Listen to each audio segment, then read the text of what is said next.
बदायूं में कितनी बदली है सूरत और कितना बदल पाए हैं बदायूं को आप? बदायूं में जब हमको जिम्मेदारी मिली तो आज बदायूं में काफी बदलाव आया है।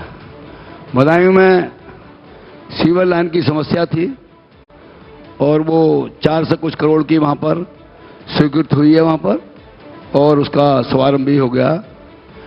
और मैं कह सकता हूं वहां हमारे बदायूं के अंदर जो चौराहे थे बहुत सकरे थे। आज बदायूं के अंदर भगवान परशुराम चौराहा है, चंद्रशेखर भगत सिंह, सरदार भगत सिंह चौराहा है, और वीर भामाशाह चौराहा है, हमारे सरदार वल्लभ भाई पटेल चौराहा है, और रानी लक्ष्मीबाई चौराहा है, महाराणा प्रताप चौराहा, ये सब का वहाँ पर बहुत सौंदर्यीकरण और वहाँ की उनकी जो भव्य मूर्ति लगी है उससे आज हमारा बदायूं बहुत सुंदर लगता है। हमारे वहाँ पर जो वर्कशॉप था, जहाँ रोडवेज थी वहीं पर वर्कशॉप था, और आज जो है शहर के बाहर वर्कशॉप बना है बहुत अच्छे उसमें। तो शहर हमारा कई मायनों में बहुत अच्छा है। और मैं कह सकता हूँ कि जो वहाँ पहले उसकी सड़कें खराब थी वो सब सड़कें भी अच्छी हुई हैं।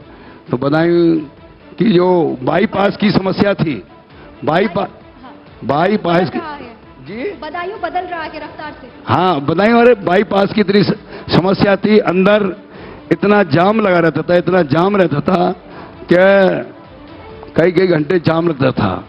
और आज वो बाईपास बना है, पीछे रुका हुआ था। जब हमारी सरकार आई तो हम माननीय मुख्यमंत्री इसका और काफी पैसा देने के बाद वो बाईपास बन गया।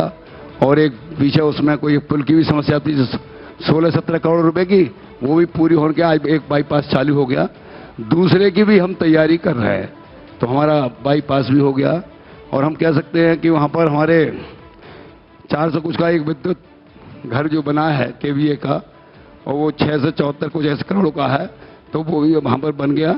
तो बदायूं कई मानों में, जैसे हमारे काना गौशाला है, बारात घर है, शमशान भूमि है, इन सब चीज़ों में बहुत काफ़ी विकास होकर आज बदायूं हमारे काफ़ी अच्छे स्थान है। कई सारी योजनाएं हैं जो पाइपलाइन में हैं, चल रही हैं, और कई ऐसी हैं जिन पर काम लगभग पूरा होने को है, जो आपने जानकारी दी है। हरीश शाक्य जी भी हैं, बिलसी से पहली बार ये विधायक बने हैं, और सर रिकॉर्ड मतों के साथ भी जीत हुई है आपकी इस बार, और पहली बार के विधायक हैं, रिकॉर्ड मतों से आप जीते हैं।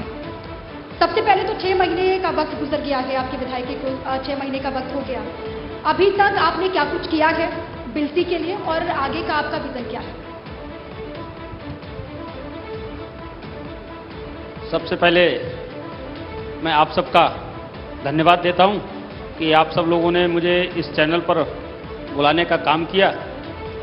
और जब से मुझे जिम्मेदारी मिली है, क्षेत्र की जनता ने मुझको जनप्रतिनिधि चुना है, तब से निरंतर मैं जनता के बीच में रहकर वहाँ की जो भी समस्याएं हैं उन समस्याओं को प्रमुखता से उठाने का काम किया है। एक बहुत लंबे समय से वहाँ एक रोडवेज स्टैंड की समस्या थी बिलसी के अंदर। आज मैं कह सकता हूँ उस काम को लगभग हम पूर्ण की दिशा में लेके जा रहे हैं। हमने भूमि चयनित करा दी है, भूमि चयनित करा के उसका प्रस्ताव बनवा के शासन को भिजवा दिया है। इसी तरीके से एक गौशाला की गायों की एक हमारा क्षेत्र गंगा के किनारे है, वहाँ गाय की समस्या रहती है, तो एक वृहद गौशाला के लिए भी भूमि चिन्हित करा के यहाँ से प्रस्ताव बनवा के शासन को भेज दिया। उसमें लगभग 2500 गायों के रहने की व्यवस्था की है, एक बड़ा काम कराया है। इसी तरीके से हमारी विधानसभा में बिलसी हेडक्वार्टर है और सारी जगह अग्निशमन केंद्र हैं, लेकिन हमारे यहाँ नहीं है। उसके लिए भी हम भूमि चिन्हित करा के एक अग्निशमन केंद्र की भी बहुत जल्दी स्थापना कराने का काम करेंगे।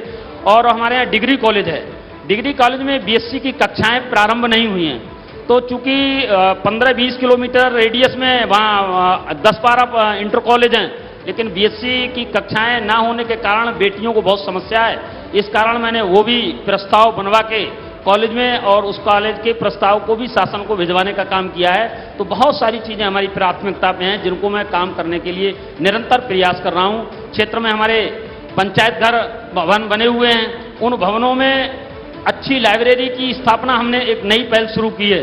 जिससे गरीब बच्चे हैं वो जाकर वहाँ सचिवालय में पढ़ सकें।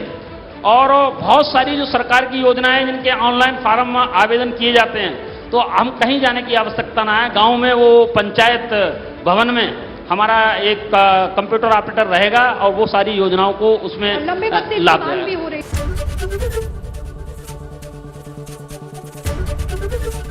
एबीपी गंगा, खबर आपकी, जुबान आपकी।